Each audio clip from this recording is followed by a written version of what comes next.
nós vamos ver com o PC hoje a força em condutor retilíneo.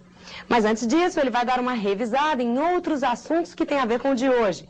Eu estou falando da força de Lorentz, nome que homenageia Hendrik Lorentz, um físico holandês que recebeu o Prêmio Nobel da Física em 1902, juntamente com seu discípulo Zeeman.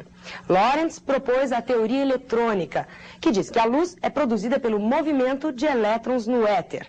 Ele deduziu também as equações matemáticas chamadas transformações de Lorentz, que descrevem as alterações no comprimento, tempo e massa de um corpo em movimento. Este trabalho, e mais o do físico Fitzgerald, lançaria as bases da teoria da relatividade. Olá, pessoal. Estamos de volta para mais uma aula da parte de eletromagnetismo. E nesta aula nós vamos mostrar uma aplicação muito prática do uso do eletromagnetismo no nosso dia a dia. Antes de iniciarmos a aula de hoje, seria importante nós revisarmos os conceitos principais que nós vimos em aulas passadas.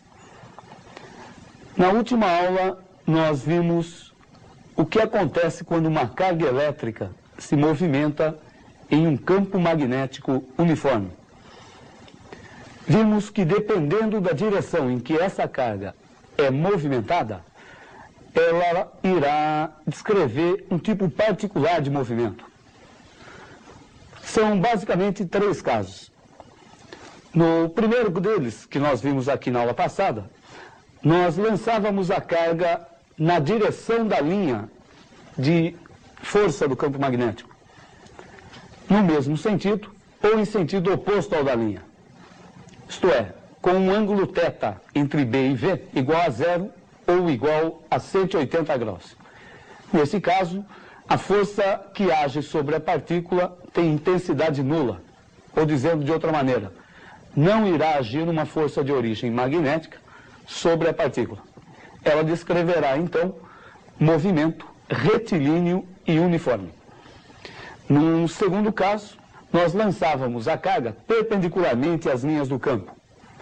A força que atua na partícula é perpendicular à velocidade e dirigida para o centro de uma trajetória circular, e a partícula descreve, então, movimento circular e uniforme.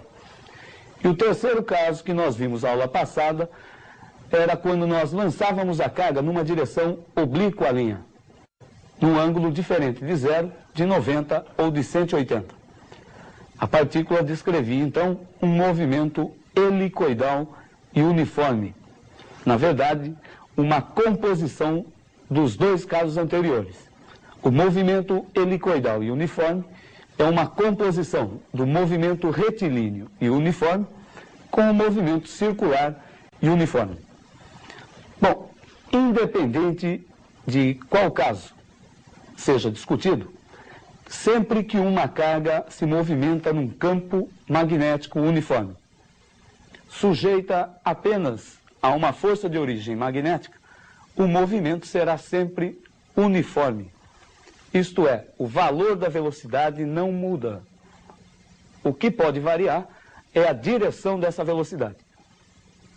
E na aula de hoje, nós vamos falar em força sobre condutor retilíneo percorrido por uma corrente elétrica, estando esse condutor imerso num campo magnético uniforme. Como você deve lembrar, no início do nosso curso de eletricidade, nós vimos o que era a corrente elétrica. Você se lembra da definição de corrente elétrica? Num fio condutor percorrido por corrente elétrica, existe um movimento ordenado de cargas elétricas. No caso de um condutor metálico, essas cargas que se movimentam são os elétrons. Então, corrente elétrica é o nome dado ao movimento ordenado de carga elétrica. Levando isso em conta, nós podemos aplicar aqui a regra da mão esquerda e determinarmos como é a força de origem magnética que age naquele elétron que se movimenta dentro do fio, estando esse fio imerso num campo magnético uniforme. Você se lembra da regra da mão esquerda? Nessa regra, o dedo polegar representa a força de Lorentz, força de origem magnética. O dedo indicador representa o campo de indução magnética, o vetor B. E o dedo médio representa o vetor velocidade.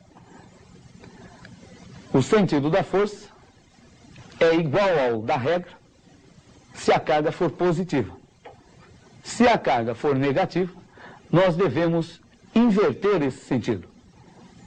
Isto é, para a carga positiva, a força é dada pelo sentido obtido com a regra.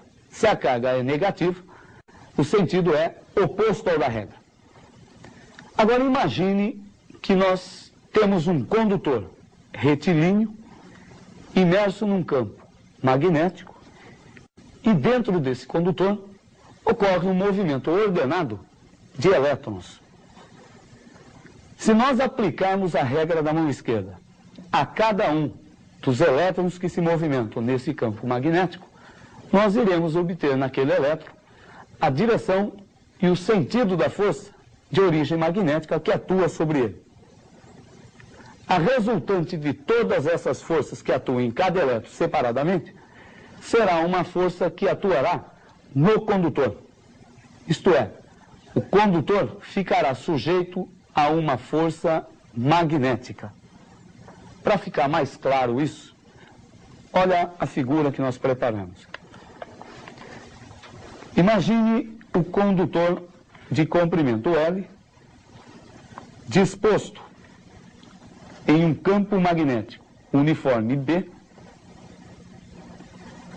e esse condutor tem a direção, formando com o ângulo B, um ângulo θ. Se nós aplicarmos a regra da mão esquerda a cada um dos elétrons que agem no condutor, nós iremos obter uma força vertical e para cima aqui na figura. Lembre-se que os elétrons se movimentam em sentido oposto ao sentido convencionado para a corrente I. Então, na nossa figura, os elétrons estariam se movimentando para o fundo da tela. Aplicando-se a regra da mão esquerda, cada elétron ficará sujeito, então, a uma força vertical e para cima. A resultante de todas essas forças que atuam no condutor é a força F, dada pela equação B vezes I vezes L vezes o seno do ângulo θ. B é a intensidade do campo de indução magnética, I é a intensidade da corrente que passa pelo condutor, L é o comprimento do condutor e θ é o ângulo entre B e I. Você deve estar se perguntando para que serve isso. Bom, na nossa vida diária, você encontra uma aplicação desta força que age sobre um condutor percorrido por corrente elétrica, estando num campo magnético, a cada minuto. Um motor elétrico nada mais é do que uma aplicação prática desta força que age no condutor.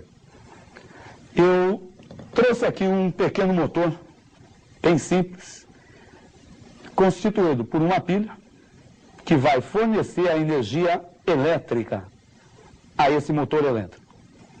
Temos um pequeno ímã de alto-falante e o rotor do motor. Um fio de cobre envernizado, enrolado na forma de uma espira retangular e que vai se apoiar em dois fios de cobre rígido. Quando uma corrente elétrica passa por esse condutor, estando ele num campo magnético uniforme, no nosso caso o campo não seria uniforme, ele fica sujeito a uma força e essa força vai provocar na espira uma rotação. É o que é utilizado no motor elétrico, a energia mecânica de rotação. Você pode tentar fazer isso em sua casa, utilizando pilha, fio de cobre rígido, um ímã de alto-falante. Tente fazer e você vai entender melhor a aplicação da força de Lorentz agindo sobre um condutor. Mas em vestibular, o que interessa é como aplicar isso nos exercícios que aparecem com frequência. Eu preparei um pequeno exercício onde um condutor está imerso num campo de origem magnética e encontra-se em equilíbrio, sujeito apenas às forças de origem magnética e de origem gravitacional. Acompanhe. Nós temos um condutor de comprimento L, percorrido por uma corrente I, imerso num campo magnético que é perpendicular à tela e entrando por ela.